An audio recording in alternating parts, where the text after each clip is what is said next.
रथ पर बैठ करके अयोध्या में भ्रमण करें। उसका नाम था श्यामा घोड़ी।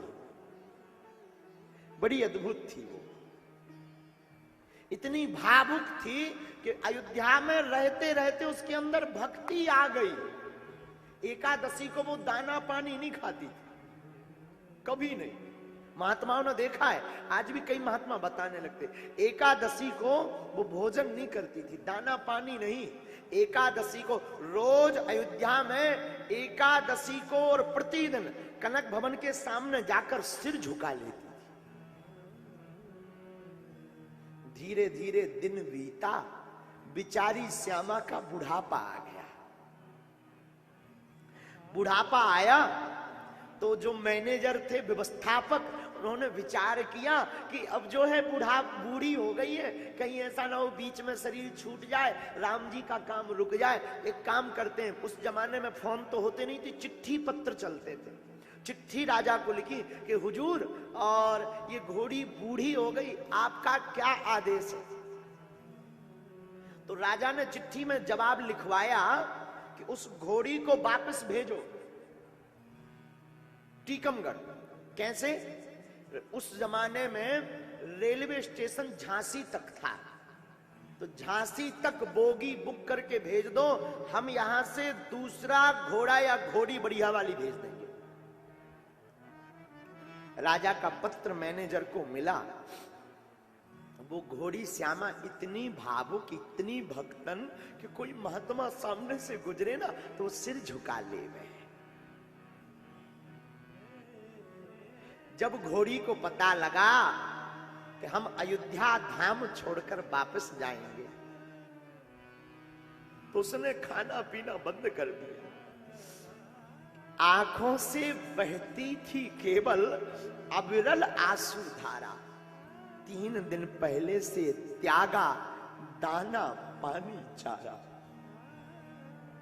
जाने के पहले ही श्यामा घोड़ी ने 3 दिन पहले से ही दाना पानी चारा त्याग दिया। हमें नहीं जाना है। रोती रही 3 दिन, केवल आंसू उस घोड़ी के बहते रहे। अब तो श्यामा सोचने लगी, लगता है ये लोग हमें जबरदस्ती भेज देंगे। तो कनक भवन के बाहर श्यामा खड़ी हुई और अपनी वाणी में श्यामा जो 3 दिन रोते रोते कहने लगी, श्यामा कहें रघुनाथ सुनो, करी सेवा बसी तुम्हारी राजधानी। हे रघुनाथ जी, जितने दिन तक मेरी सामर्थ्यता थी, आपकी राजधानी में रहकर मैंने आपकी सेवा की। श्यामा कहे रघुनाथ सुनो, करी सेवा बसी तुम्हारी राजधानी। वृद्ध भई सबने बस औंध, छुड़ावे की धाम की क्या तुमने ठानी। अब मैं बूढ़ी हो गई, मैं वृद्ध हो गई, क्या आप हमको ये धाम छुड़वाना चाहते हैं? सरकार, बात सुनी जब ते तब ते। हे रघुनाथ जी, बात सुनी जब ते तब ते, सूखत ना अखियन को पानी। और धाम में देह, हे रघुनाथ जी, हमारी आंखों के आंसू नहीं रुक रहे। हम तो एक ही प्रार्थना अंत में करते रघुनाथ जी। श्यामा कहती, धाम में देह राजेश छूटे, करुणा करियो मत सारंग पानी। सरकार, हमारे प्राण जावे तो टीकमगढ़ में ना जावे, रास्ता में ना जावे, प्राण छूटे तो हम चाहते हैं धाम में ही हमारी देह छूट जावे, अयोध्या में ही प्राण निकल जावे। और रोने लगी।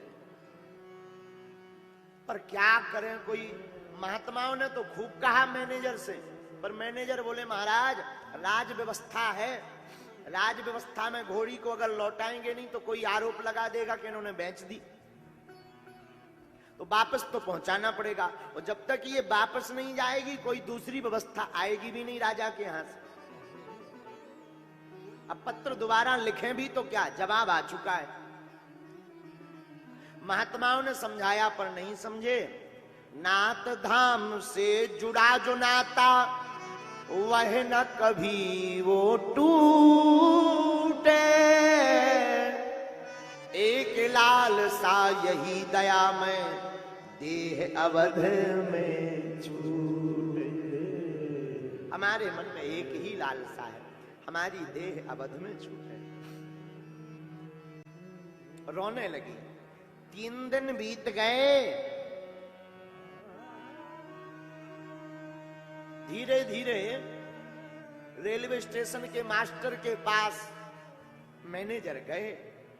उन्होंने बात की तो एक बोगी बुक करवा दी कि इस बोगी को अमुक तारीख को इस तिथि को आप ले आइएगा, ये बोगी यहां से जो है झांसी जाकर के छोड़ देगी। मैनेजर बढ़िया खुशी खुशी वापस आए, सबको बताया लो भाई अब परसों की बोगी बुक हो गई है और परसों जो है श्यामा को ले जाकर बोगी में वो बढ़िया भोजन कराकर बांध देना है, और वो बोगी जो है झांसी में छूट जाएगी, वहां पर कुछ सिपाही आकर के श्यामा को ले जाएंगे। ये व्यवस्था हो।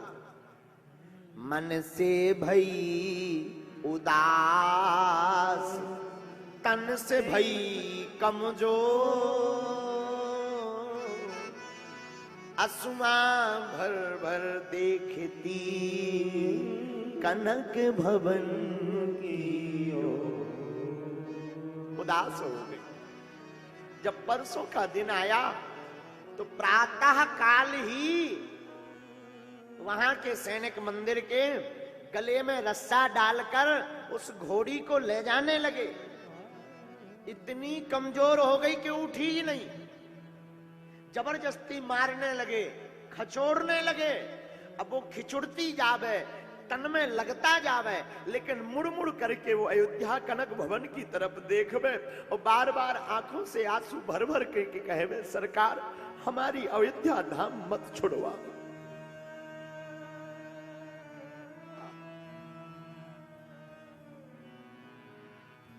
अयोध्या धाम मत छुड़वाओ। आहा, पर कौन मानने वाला। सैनिक जबरदस्ती रेलवे स्टेशन तक ले गए। अब वो बेचारी खिचुड़ती गई, मुड़ मुड़ करके कनक भवन की तरफ देखती रही।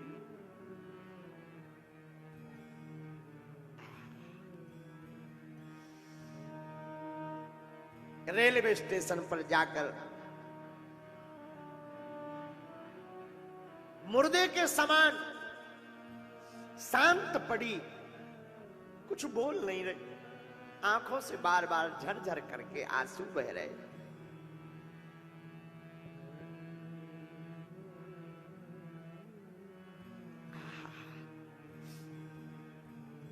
रात के समय रेलगाड़ी आनी थी।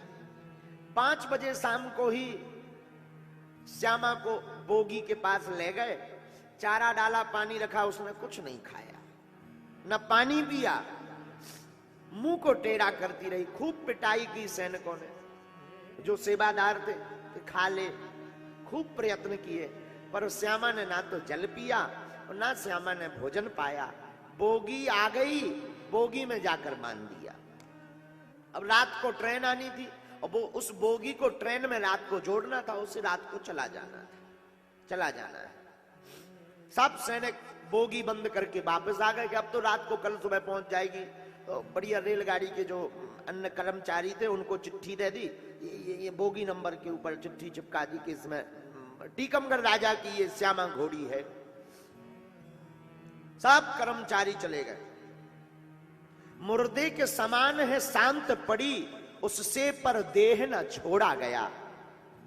बोगी में मुर्दे के समान शांत पड़ी श्यामा, मुर्दे के समान है शांत पड़ी, उससे पर देह न छोड़ा गया।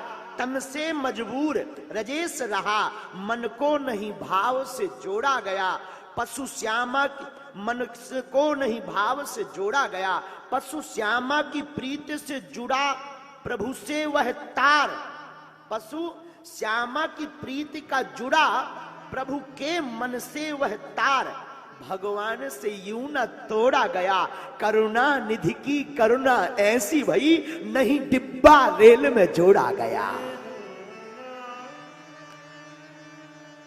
करुणा निधि की करुणा ऐसी भई, नहीं डिब्बा रेल में जोड़ा गया। रात को रेलगाड़ी आई, आकर चली गई, जिसमें श्यामा पड़ी थी वो डिब्बा ही रेलगाड़ी में नहीं जोड़ा गया। प्रातः काल भाई, प्रातः काल होते ही रेल के कर्मचारियों को डांट लगी। मैनेजर ने डांटा, रेल के बाबू ने डांटा, बड़े मूर्ख हो, ये रात को बहुत बड़ी भूल हो गई, भूल हो गई। सब कर्मचारी क्षमा मांगने लगे, भूल हो गई, भूल हो गई, भूल हो गई। मंदिर के मैनेजर को खबर दी गई, क्षमा करें, हमसे भूल हो गई है, भूल हो गई है। और जैसे ही रेल के डिब्बा को खोला गया, बोगी को खोला गया, तो देखकर सबकी आंखें फटी रह गई। क्षमा करें, हुई भूल हमी से किसको दोष लगाएं, श्यामा मरी पड़ी डिब्बे में, चाहे तो ले जाएं। प्राण छूट गए। श्यामा घोड़ी के जब प्राण निकल गए, मैनेजर कर्मचारियों को मंदिर को पता लगा, सब दौड़े दौड़े आए, रिक्शा किया, श्यामा को बांध करके, रस्सों से बांध करके रिक्शा पर, बड़ी वाले ठेला पर रखा। गाड़ने के लिए ले जा रहे थे, तो जो जमादार सफाई करने वाला था वो तो श्यामा के बारे में जानता था कि ये संतों की बड़ी प्रेमी है, ये कनक भवन की बड़ी प्रेमी है। जमादार को नहीं रहा गया, जमादार की आंखों में आंसू आ गए, क्योंकि सबसे ज्यादा वही श्यामा के जाने पर दुखी था। तो कान में जाकर जमादार ने सोचा कुछ कहूं, हाथ फेर कर कान में जमादार ने कहा,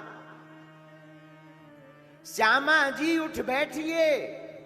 अरे श्यामा जी, रोते बिलखते उस जमादार ने कहा, श्यामा जी उठ बैठिए, अब क्यों पड़ी उदास, राम कृपा से आपको मिला अवध में वास। आपको अयोध्या में वास मिल गया, आप उठ बैठो। और जहां इतना कहा तो श्यामा के श्रवण परे, श्यामा के श्रवण परे जमादार के बैन, और फिर से जीवत हो गई, खोल दिए दौने। श्यामा के श्रवण परे जमादार के बैन, फिर से जीवत हो गई, खोल दिए देव नैन। नैन निहारे कनक भवन को, जय जय कर कर जोरी, और उछलत कूदत घूमे अवध में, जय हो अवध किशोरी।